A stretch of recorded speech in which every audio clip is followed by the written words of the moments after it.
You reach the goal you worked for, and then immediately start thinking about the next one. I understand this. My name is Erg. I live in cave. I hunt mammoth. I survive.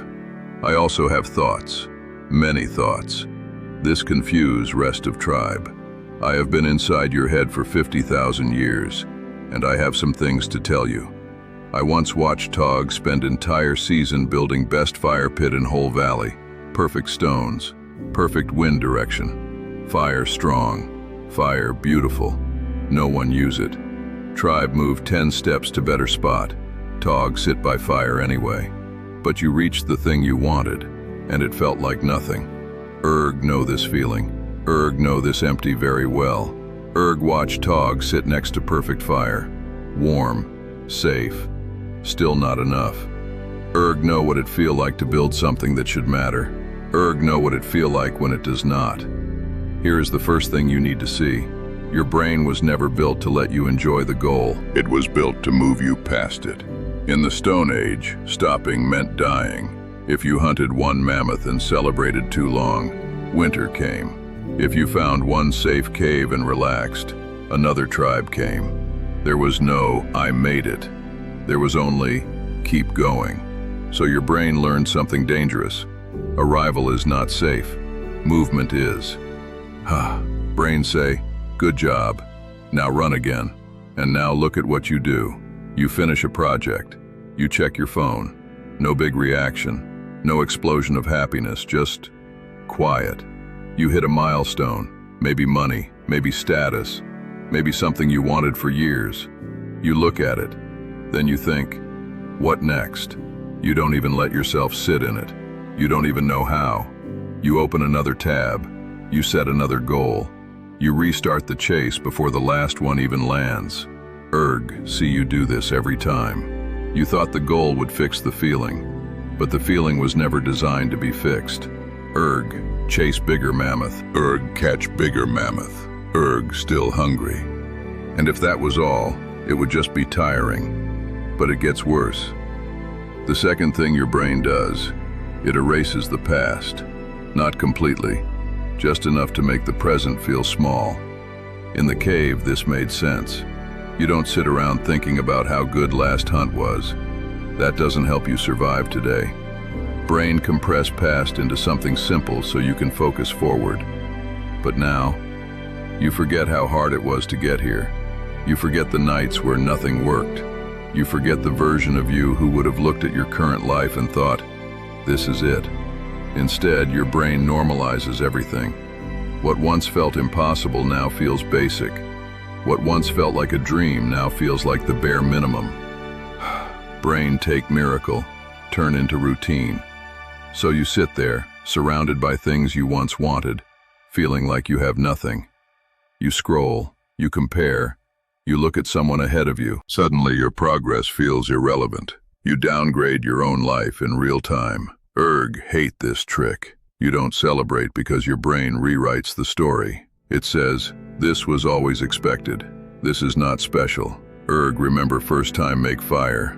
Erg, think it was magic. Now fire just fire. And if that was the end of it, you would just feel ungrateful. But there is something deeper under all of this. The third thing, the deepest one. Your brain ties your worth to what you are chasing, not what you have. In the Stone Age, this kept you useful to the tribe. If you stopped proving your value, hunting, building, protecting, you became a liability. And liability in the wild did not last long. So your brain learned, you are not what you have done. You are what you are doing next. Past does not count. Only next hunt count.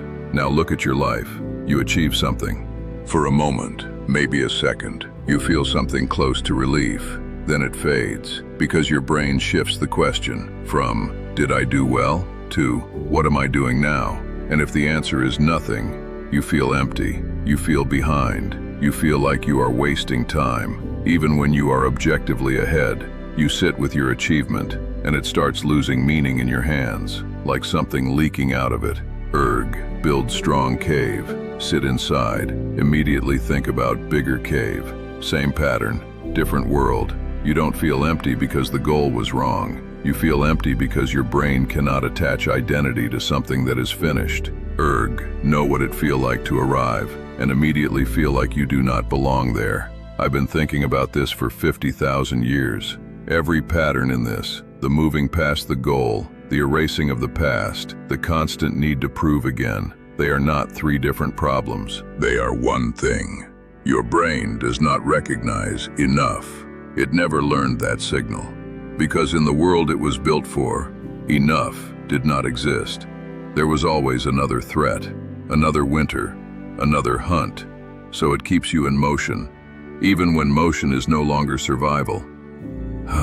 Brain still fighting tomorrow, even when today is already won. And the strange part, the moment you see this clearly, really see it, something small shifts. Not the emptiness, but your relationship to it. You stop expecting the goal to fix the feeling, and that changes everything. You are not broken. You are not ungrateful. You are not chasing the wrong things. You are running a system that was never meant to let you stop. Seeing that is the first time you step outside it. I know this one hits different, because it makes you question everything you have been working toward.